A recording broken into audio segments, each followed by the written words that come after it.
mean, it's she's. Or a biography, I should think say. I think the vibe that she gives off is something akin to like a final boss. The question is what's the name of the video game you're playing? But she's kind of like potentially the final boss of some video game. I don't know. What would we say? It would be like She looked like a desert troll at the end of a Mario or something. I don't know. I don't know. Well, you'd have to call it like I don't know, Woke Race Wars 11 or something. You think on that when you get back to us. All right.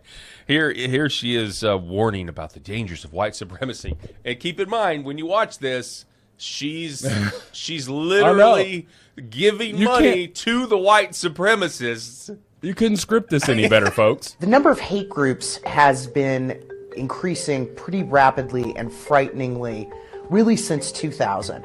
So in the 1990s, the number of hate groups sort of bounced around 450, a little up, a little down every year. And then in 2000, we started to see a sustained rise, which ultimately led to a doubling of groups. And what's interesting about this is that the year 2000 is the year that the Census Bureau told Americans that white people would become a minority in the future, in 2042. And a lot of hate groups all of a sudden started to, begin to recruit. White supremacists commit far more acts of domestic terrorism in the United States than radical Islamists, for example. These groups have seen their numbers increase, particularly since Donald Trump started campaigning. There are other organizations that call themselves the alt-right that literally didn't exist 2 years ago. And a lot of the ferment and activity, the protests, the rallies and whatnot, are circulated around the alt-right groups right now. In particular, groups that attach themselves directly to Donald Trump's campaign have seen their ranks grow. So we've got a hate problem larger than we've ever had. We got a hate problem. Yeah. Listen, she got It's larger than life. She got angry after her porn days. She seemed a lot nicer back in the 80s, No, listen, look, what is so comical about this, Paul, and it is that that every word out of her mouth just now was a lie. Yeah. Now, it was baked in what we were seeing in headlines and what we were seeing. Yes, the media, definitely the apparatus there. Correct. It all works together. It's the Nancy Pelosi playbook, right? You whisper in the ear of a reporter. The wrap-up smear. Right, and then it goes to this one. You whisper in another one, and then you're able to say it's being reported. Right. Yeah. Which it's all bull. It's all complete lies. And this woman was pulling the strings. Now, somebody was pulling her strings. Let's be honest. Someone was pulling, because she's not just sitting here. She's not that woman is not some massive mastermind. Right. It ain't her. Okay. She is in that position, and she was being used as a tool. She is now expendable. So the deep state has said, hey, we're going to let you go. Or maybe they, made a mistake. I'm not trying to say that the deep state is infallible. They may have just made a mistake. And finally, this stuff is getting exposed. I don't think they like it being exposed. But this piece of trash right here went on there and just completely destroyed the white race, was saying all of this stuff about us that's not true, creating this race war, creating this division, in all in the names of money, and so that it keeps feeding you. It's like a plumber showing up at my house and busting all the pipes in my house and then knocking on the front door saying, it looks like you got a problem here. Oh, gosh, it's we're seeing a big rise of problems like this. Yeah. It's apparently the biggest problem facing Americans today. Yeah, it also reminds you of like a shakedown, like you go into a business in a neighborhood, hey, you need the mob's protection, And it's like, well, what if I don't pay you for protection? Oh, well, we're going to do, then you'll need protection from us. It's like a mutated version of that. Let's just be honest with you. You're paying us so that we won't beat the hell out of you. Right. That's what it is. That's what it is. I mean, we're going to church it up. Yeah, we're going to say this. Pay me so I don't murder your whole family and burn your business to the ground. Lord have mercy. But yeah, it's crazy, folks, and let's hope these people go to jail for a long time. Let's not stop there. We got to keep going. What other organizations? And I'm thinking of the ADL. What other organizations have also been doing this? NAACP. There you go. That is a trash organization. NAACP, garbage. I wouldn't piss on them if they were on fire. Garbage. Their intent to protect minorities and to look at their interest absolutely a noble event. I mean, I'm not going to besmirch any organization for that, but they will stand on national television with the Reverend stupid-ass Sharpton standing up there. Ben Crump is now this attorney that goes all over. We're seeing it locally with a local person that was punched by one of our state troopers has hired Ben Crump. Okay, that is here in Arkansas. It was the 18-year-old girl who resisted arrest, and the state trooper punched her in the face. That's a harrowing video. It is. He should not have punched her in the face. But what everybody is skipping past is that girl was absolutely resisting arrest. I know. She turned around. Look, and that's exactly what I mean. Yeah, that's exactly what I said. Like, she, would you ever, if you got arrested, are you going to resist arrest? Or are you just going to put me in the car? If you start resisting arrest and you start, you're pulling your hands away, every attorney will say, do not resist arrest. We're going to fight it in court. Yeah. We're going to fight it in court. But if you start resisting, all bets are off. I mean, something's going to happen. The police officer, you are going in handcuffs. Right. One way or the other. We're just going to see how many bruises and scrapes and cuts that you get in the meantime. This girl is much smaller than this 18-year-old little girl, and the state trooper punched her. And the should not have done terrible in terms of just should not have done it. The optics of it. I want to call my mom, and then he just punches her. It was bad optics. Folks, I'm sorry, we're talking about a video that you may not have seen, but it's actually been covered on national news. It's a big deal in Arkansas right now. Well, anyway, we'll talk about it later as more developments come. Sorry, my whole point of it is the NAACP. And Ben Crump will stand his stupid ass, race baiting ass up there at a press conference and knowingly lie. Sue me, Ben Crump, because you knowingly lie. You go up there and you give falsehoods so that it creates a narrative that police are out there hunting black people. When we know that the numbers of unarmed black people are less on a case-by-case basis than other races here in the United States. And they said, well, it's because we're only 13% of the population, though. Yeah, but we've talked about this yesterday. You're committing 50% of the violent crimes. You're going to have more police encounters, okay? And, Charlie Kirk would always ask those people that would come up and they would say, hey, are these police officers out there and they're murdering? How many people do you think they're getting killed? Some people, there's one girl that said, like 250,000. Are you nuts? What the hell kind of news are you listening to? And Charlie goes, it's actually 9. 9 people. Well, they shouldn't be any of them. And he goes, and that's not including the ones that actually had a knife that had dropped it or had access. The gun was close by, because that's still, it just blows my mind. And the organizations like the SPLLC, the NAACP, they lost their quest for good. It is attention, money, the black race before anything else. Like, when has the NAACP went and tried to help an Asian American? Right. Yeah. When the hell has that happened? Okay. When has the SPLC stepped in to help I don't know, a Jewish person? Of course, I know that most Jewish people are white, but that's a bad example. But regardless, they're a trash organization. I was trying to lose weight like 10 years ago. And have you ever done that thing where you're, trying to lose weight and you write a check to somebody, an organization, and you let a friend who's holding you accountable? Have you ever done this before? I have not. Okay. Clearly. So I have not. So I had gained some weight after I left school teaching, and because I wasn't up and moving around as much. So I wrote a $500 check, and my buddy Jack goes, hey, who would you just be so pissed off if I sent this check to? And I said, well, number one, maybe the Westboro Baptist Church. You remember those lunatics? Yeah. Okay. The ones that say God loves dead soldiers and all this. They were garbage. And he goes, I'm going to have you think on that one, because if you don't reach your weight loss goal, you're going to be on record as a donation to this. And I said, good point. Good point. I'm not going to do that. Whoa, dude, that is hilarious. I'm glad that he stopped me. I mean, maybe I do need to do this.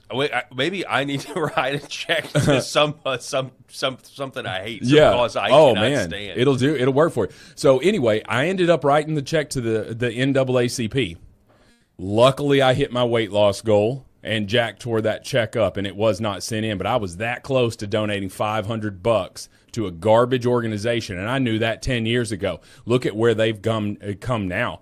Man, the NAACP, I know I keep talking about that, but I think that they're cut from the same cloth, this SPLC. Real quick, also in kind of the same realm of accountability, this was interesting. When we covered Jeanine Pirro, reportedly these tensions between her and President Trump. Obviously, President Trump said she folded like an umbrella. And I wish he wouldn't do that. About the whole reflecting pool thing and that sort of thing. But now it looks like this headline here, U.S. Attorney makes rare move by convening special grand jury in Washington. D.C. U.S. Attorney Jeanine Pirro has taken the rare step of convening a special grand jury in Washington, according to the Washington Post. It will be overseen by Steven Vander Velden, a key Pirro lieutenant, the Post said. Vander Velden has run some of the office's most contentious investigations, including the failed probe of then Federal Reserve Chair Jerome Powell. See, there's been a few things that have stacked up here, right? Like, not only do those of us on the right want to end the Fed, we want to go after people like Jerome Powell, these guys that are untouchable, right? We got to have some Elliot Nesses out there, folks. We got to have some Elliot. What are you prepared to do? So a special grand jury case, potentially scathing report. Hang on, I lost my place. Including the failed probe with then Federal Reserve Chairman Jerome Powell and an inquiry into whether D.C. police tampered with their own crime statistics. Unlike a regular grand jury, a special grand jury can issue a potentially scathing report on the target of an investigation, even when prosecutors ultimately decide there isn't enough evidence to bring charges. Okay.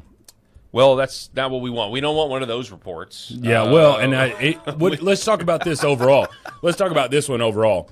And that is that Judge Jeanine Pirro, and I've said this, Pirro, I've heard it both ways, but I mean, I loved Pirro. her. It is Pirro. I loved her when she was on Fox. Loved her because, oh my gosh, man. She would cuss somebody out without using a single cuss word. That's how good she was at just making her point, and she is a true blue, absolutely red running through her veins in more than one way because she is a conservative. What I'm hearing from you is that you're a fan. I'm a huge fan of this woman, and I don't like it when somebody does one thing that Trump doesn't agree with there, and that he just says, he called her. What did he say? I can't remember. But I'm not the president of the United States.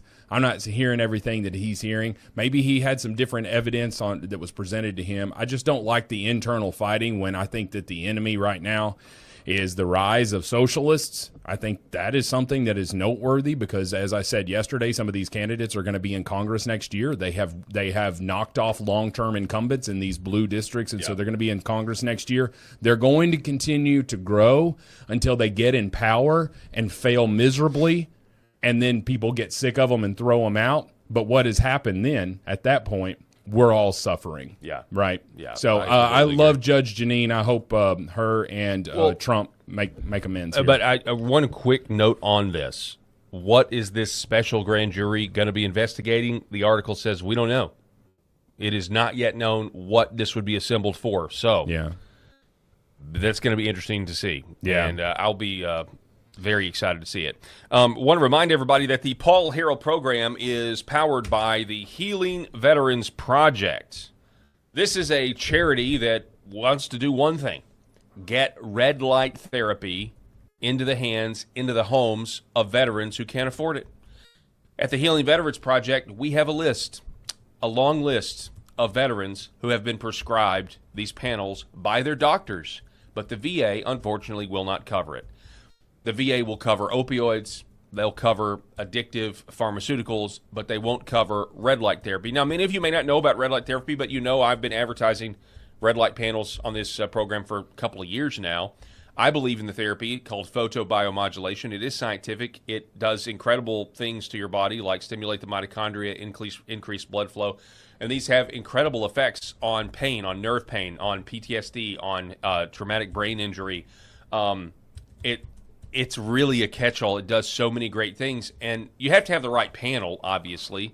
There's a lot of cheaper panels out there that aren't actually third-party tested. But that's what we're trying to do. This changes lives. This will help our veterans heal in a big way. And so you can go give an individual donation by scanning the QR code on your screen there, healingveteransproject.us. That's healingveteransproject.us. Or I want you to email me, paul@healingveteransproject.us, if you're a business owner, specifically a retail business owner that's got a point-of-sale kiosk, because we want to partner with you. We can even give you an affiliate marketing a fee to help with the expense. To partner with us, so you can help veterans. You can tell your customers you're helping veterans, and you can also ask your customers, hey, donate $1, donate $5, or would you like to do that at checkout? And I know sometimes that may be seen as annoying, but there are great people out there who are generous who do give at those kiosks. So email me if you're a business or you know of a business owner. Put me in contact with them. We're going to make it worth their while. We're going to help these veterans get the therapy they need. I am pleased to partner with the Healing Veterans Project. Yeah, and Pure out here. Not saying that correctly, I know, but great to have him in the chat. I've seen a lot of his comments, but anyway, I wish the VA did pay for red light therapy so I could alleviate my daily pain. Well, maybe you need to get on our list. Maybe we need to get you in contact with a doctor or something, to evaluate it.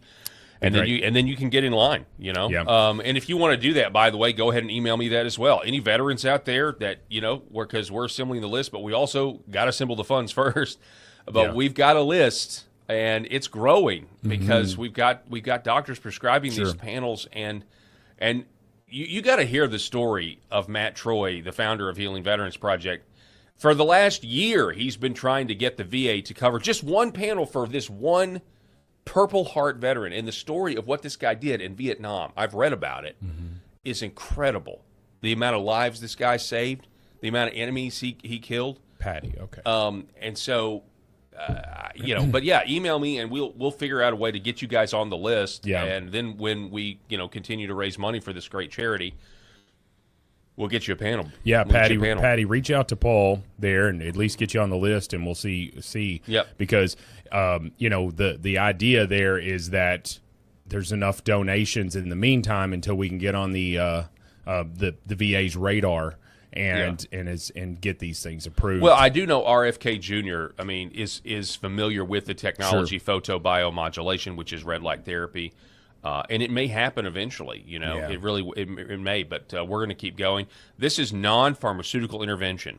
And so that's what Healing Veterans Project wants to do, non-pharmaceutical intervention, because that's the type of stuff that is not going to harm the veterans further by just masking the real problem. Yeah, and it's the solution to everything, it seems like these days. Just give them a pill. Yeah, I know. All right, Caroline Leavitt is leaving the White House, ladies and gentlemen. Sad about You're this. sad about this too, huh? You're a big fan of Caroline? I think so. You could not have convinced me that there was anybody better than Kayleigh McEnany until Caroline Leavitt. So I liked when Sarah Huckabee Sanders was the press secretary. I think she did a great job, but Kayleigh McEnany would come in with her binder, her 3-ring binder, and just smoke the liberal media every time they would say something. Boom, here she would go. Yeah. And so I just thought, man, and then she got, kind of her own show there with Fox News, and got on the Outnumbered with Harris Faulkner and my future wife.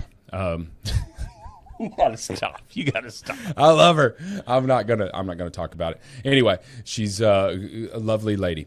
Anywho, but she got on this show, so we knew that she was not going to be the press secretary in Trump 2.0, especially with him calling her milquetoast and all that stuff. It just wasn't a great thing. But Caroline Leavitt came in, and I think she's the best that I've seen, certainly under the Trump administration. A few names are being dropped for the Daily Mail saying who's going to be next. Who's it going to be?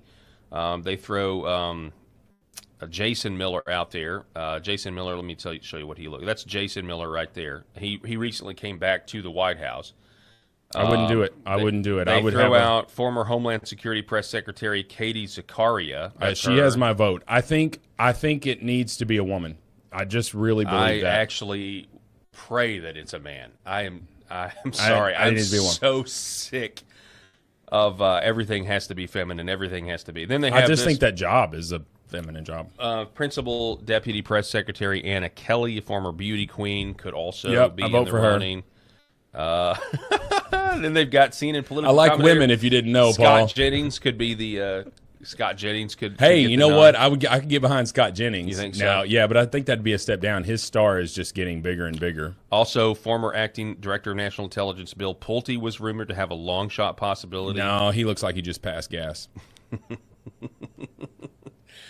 Here's some highlights. I mean, I'm sure there's going to be some montage videos, but just to familiarize yourself, here was one of her most viral moments during her time as press secretary, where she called a member of the press a left-wing hack. Caroline. Thanks, Caroline. Earlier, you were just defending ICE agents generally. This was after the death of Renee Good, when she, tried to run over an ICE agent. You mean the murder of Renee Good? Yeah. Earlier on, Secretary Noten spoke to the media, and she said, among other things, that they are doing everything correctly. 32 people died in ICE custody last year. 170 U.S. citizens were detained by ICE, and Renee Good was shot in the head and killed by an ICE agent. How does that equate to them doing everything correctly? Why was Renee Good unfortunately and tragically killed? Are you asking me my Yeah. opinion? Because an ICE agent acted recklessly and killed her unjustifiably. Oh, okay. So you're a biased reporter with a left-wing opinion. What do you want me to do? Yeah, because you're a left-wing hack. You're not a reporter. You're posing in this room as a journalist, and it's so clear by the premise of your question. And you and the people in the media who have such biases but fake like you're a journalist, you shouldn't even be sitting in that seat. But you're pretending like you're a journalist, but you're a left-wing activist. And the question that you just raised and your answer proves your bias. You should be reporting on the facts. You should be reporting on the cases. Do you have the numbers of how many American citizens were killed at the hands of illegal aliens who ICE is trying to remove from this country? I bet you don't. I bet you didn't even read up on those stories. I bet you never even read about Laken Riley or Jocelyn Nungray or all of the innocent Americans who were killed at the hands of illegal aliens in this country. And the brave men and women of ICE are doing everything in their power to remove those heinous individuals and make our communities safer. And shame on people like you in the media who have a crooked view and have a biased view and pretend like you're a real honest journalist. Yeah, I mean, it's Mic literally drop. willful. It was willful ignorance. The answer to the question, the question was, why was she unfortunately killed? Like, what happened? Yeah. And his answer she put it back on him, yeah, and that was his answer chance. should have been, she hit an ICE agent with her car.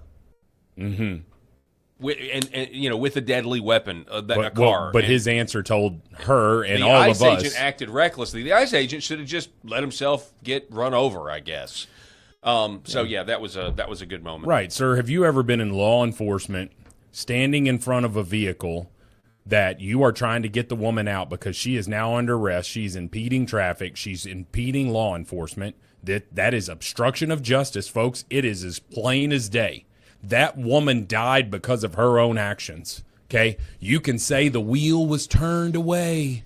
You can say the wheel was turned away from the ICE agent. You can say that. How do you know that she knew that? Exactly. Okay? Because at that point, before she took off, she had been stopped for a second. Do you think that she knew exactly what her wheel position, where her tires were? Okay, she's probably focused on the fact that there are two ICE agents outside of her vehicle with guns, and one of them was standing in front of her vehicle, standing right there, saying, "Stop, get out, get out." And he had his weapon on him. He actually hadn't even pulled it at that point, which was pretty impressive because he pulled it in just that millisecond that it took for her to accelerate. And she's dead because of her own actions. And the stupid-ass liberal media that we've talked about so much sat there and said, well, she had just dropped her child off at daycare, and she was on her way home. The hell she was. She was parked out there for 4 minutes She was an ahead activist. of it. She was being funded likely by other people, just like Alex Good and that whole, what was that? Was it a Telegram or Signal or whatever they had that was exposed? And before we started these deportations, we really should have had the Justice Department go after the funding mechanism of all of these left-wing, I think, in a lot of cases, terrorists. Myself, I would label them that because I think they're organizing that way to obstruct federal law enforcement. But generally, I'm just going to remind everybody about that whole situation, whether it was the Preddy guy or whether it was Renee Good. Deportations, at the scale that we want to see them. And 1 million deportations is great, but we got to get way more than that. Deportations at the scale that we want are going to mean people are going to die. Yeah. And you know what? Laken Riley died. These other people have died because the border was left open for so long, and our own government, I believe, was using the Mexican drug cartel as an army proxy war against our own people, and they've been doing this for years. And we have suffered from it. We've got people dead from fentanyl. Look at all of the people that have died because the American people have been sold out. In order to reverse that trend in any meaningful way, you're going to have to know. I'm sorry, folks. It just is what it is. You're going to know. Yeah, people are going to die in the process of trying to enforce the law because people are going to resist. And that may sound extreme, but it's not as extreme as leaving the border open for sex traffickers and criminals to terrorize America. That is much more extreme than what we're trying to do, getting these people out. And you pointed out to me something that I hadn't really directly had that sort of correlation, and it was when we were comparing Trump's deportation numbers to Barack Obama's. And Barack Obama's is far greater deportation numbers, but a lot of those just included turning people away at the border, right, and not letting them in, or they get in but they're immediately sent back across the border. And so those numbers were being counted in there. Where Donald Trump, that's not happening because for 14, 15 straight months, the border has been completely shut down, right? And so they're not getting these encounters at the southern border. So what are they having to do? They're having to go find them individually throughout the country. And that's a much tougher job than you got this massive horde walking at you and you process them in a day and then you get them go back to their country. And then, of course, as we knew during the Biden administration, they were just letting them in. You know, at least I'm going to give Barack Obama credit at least a little bit on that he turned some of the people away. And Barack Obama 1.0 is exactly what the Republicans are trying to get accomplished right now. Yeah. Immigration reform. We cannot have illegal. Listen to Barack Obama in 2008. Listen to him. Listen to Hillary Clinton leading up to that. They were all lying, but yeah. Oh, that you know what I mean? It was all just... Here's the thing, Paul. I don't think they were, in one respect. I don't think that they realized how advantageous it was going to be with the technology boom that was on the horizon there in 2010, 2011. We're just, when you think of Barack Obama, we're just now getting the iPhone now and all of that stuff. Then we're going heavily to these voting machines. And now they're saying, hey, we could actually create our own voters by just letting a bunch of people into this country. I think that they came to that over time. I don't think that it was a long-term plan because you wouldn't have spoken out against it as a Democrat, Bill Clinton, all of this stuff. You wouldn't have spoken out against it so much if this was your long-term plan. Yeah. Folks, now it's time for Rob's favorite segment, Trans Women Are Men.